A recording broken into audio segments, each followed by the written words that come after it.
So we're going to be starting something new today. We're going to be starting a new chapter. And the next chapter, chapter 15, is on electric fields and matter on a large scale, macroscopic matter. We've been dealing with electric field of a point charge, and if you have 2 point charges, you have a dipole, right, a positive and a negative point charge. And so we've been looking at electric fields due to microscopic particles. What we now want to do is look at the overall effect of electric fields and electric interactions on large-scale matter. But we're still going to be looking at a sort of microscopic perspective to understand this. And we first want to talk about the idea of just net charge,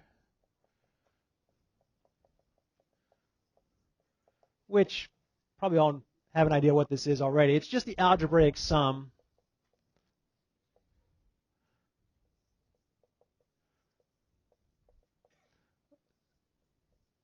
of all the charges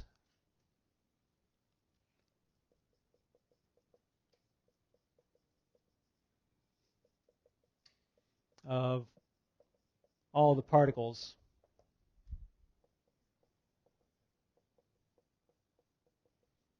of an object. Okay. So if you're looking at the overall charge or net charge of an object, we know that there are charged particles, right? Matter is made of atoms.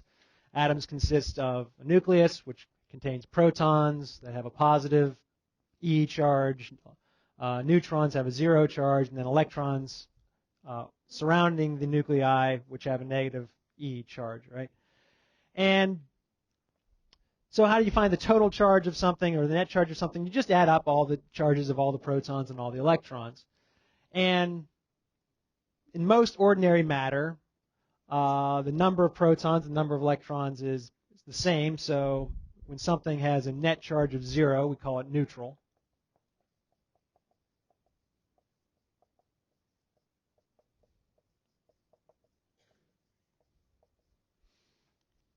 And the everyday matter we just kind of ordinarily see is usually neutral, right? I mean, this table doesn't have any net positive charge or net negative charge. It has the same number of protons as electrons. And so the balance is actually pretty extraordinary considering the number of atoms in most matter, right? 1 mole consists of about 6 times 10 to the 23 atoms. So, there's 12 grams. This is mostly carbon, so there's 1 mole of carbon is 12 grams. This is a lot larger than 12 grams. So there's a huge number of atoms in a table or a marker or what have you. But yet usually the number of protons and electrons is the same. But we can, we'll get to that in just a second. Another idea we want to just introduce is the idea of conservation of charge.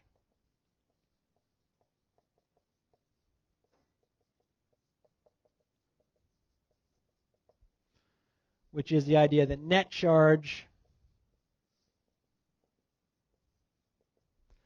the net charge of a closed system,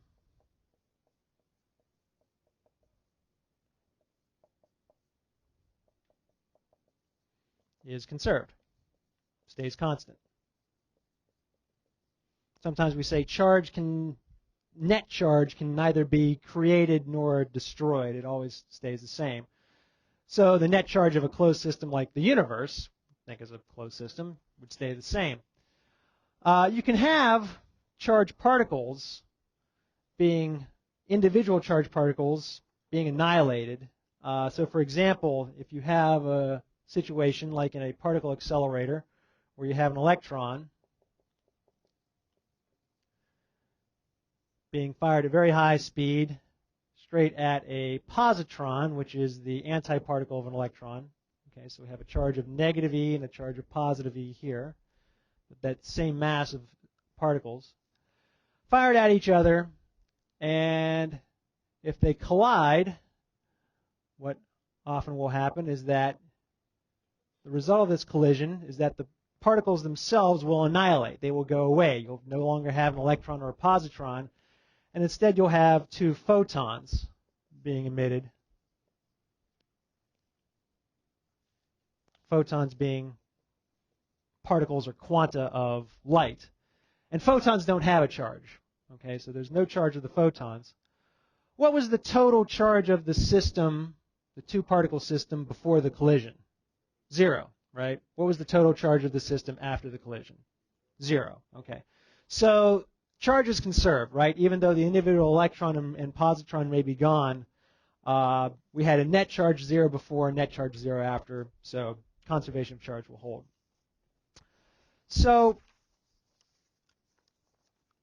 we're going to play around a little bit today and look at a situation where we have ordinary everyday matter actually having a charge on it. And so we're going to use this high-tech equipment, just a roll of Scotch tape here. Actually, it is pretty high-tech. And what I'm going to do is I'm going to take a piece of Scotch tape, and I'm just going to lay it down on the table like so. And take another piece of Scotch tape, and it's about the same length, and lay it down on this piece.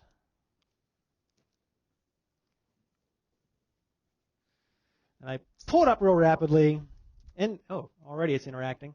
Bring it near my hand, and you see that it's actually attracted to my hand. So what kind of interaction do you think this is? This isn't gravitational, right? So it must be not magnetic. It's just electric. Yeah, magnetic we'll get to later in the semester, but magnetic interactions actually involve moving charges, and no charges are moving here at least. So there's clearly an electrical interaction. And let me see what we can do here. So let's say, so if there's an electric interaction, there must be some charge somewhere, right? So somehow we put some charge on the tape, and I bring the charge near my hand, and it's attracted to my hand. So what's that mean about my hand? Opposite charge? Less charge? Let's think about that for a second. First of all, I don't know what the sign of this charge is, but maybe I can find out, because if I pull this up and I bring see if this works.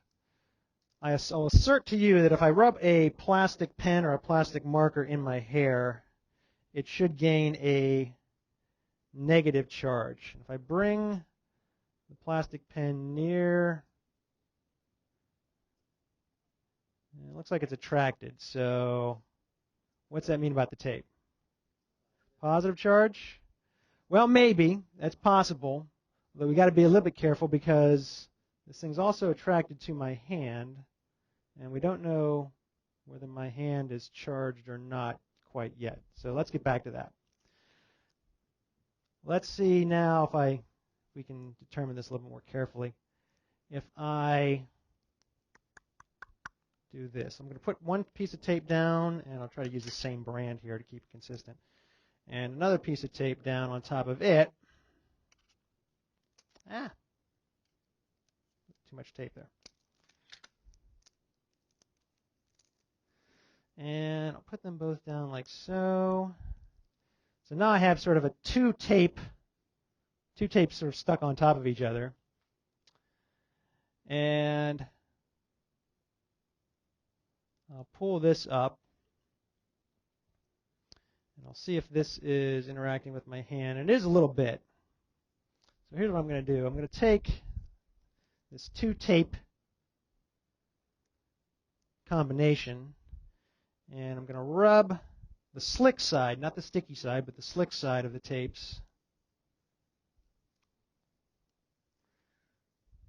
Is that when I rub the slick side and now bring it to my hand, doesn't look like there's any attraction. So what do we know now about the two tape system? It should be neutral, right? There's no electric interaction going on, so we know it's neutral. So now I've got one that's an upper tape, one that's a lower tape. I rip them apart, I bring them together, and they're attracted to each other. So what do I know about these two tapes now?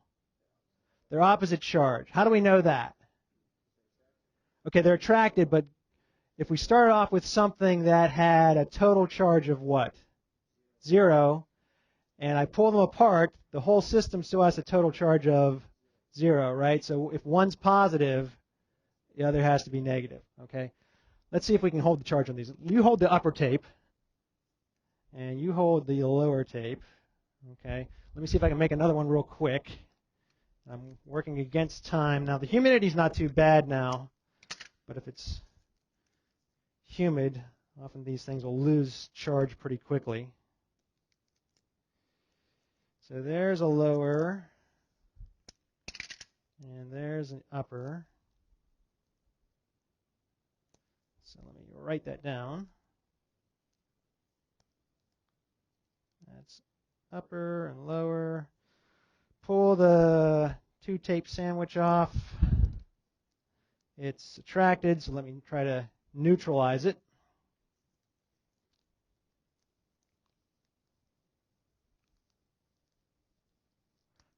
Okay, it is no longer attracted. Let me pull these off. I have an upper here and a lower here. If I bring two uppers together, what should I see? Okay, so let's try it. It looks like we see repulsion. Can everybody see that? Very cool. If I bring an upper and a lower together, I should see traction. Okay, I don't want to get them to touch too much, but yeah. Two lowers, I should see repel. And yeah, seems to work. And of course, an upper and a lower should attract. The point of it is what? If I had a pen, if I had some object that had a known charge on it, say the pen charge negative, what could I do to determine what the sign of the upper tape or what the sign of the lower tape was?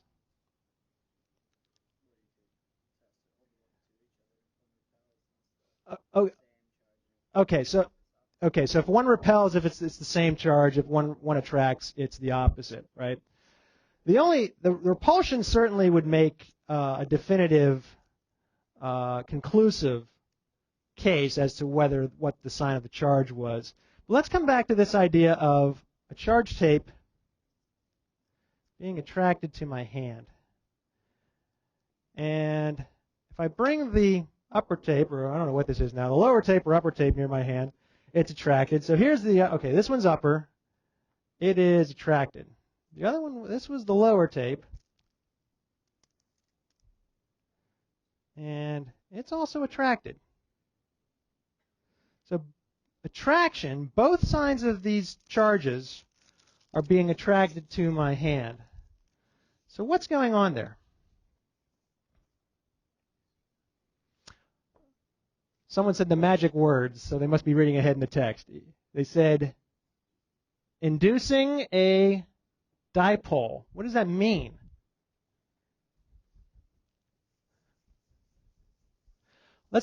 Okay, so let's go back to my hand for a second. What's in my hand? Particles, okay, atoms made up of protons, neutrons, and electrons, right? So there are charged particles in there. There are charged particles in there. And we want to think about a number of different questions, okay?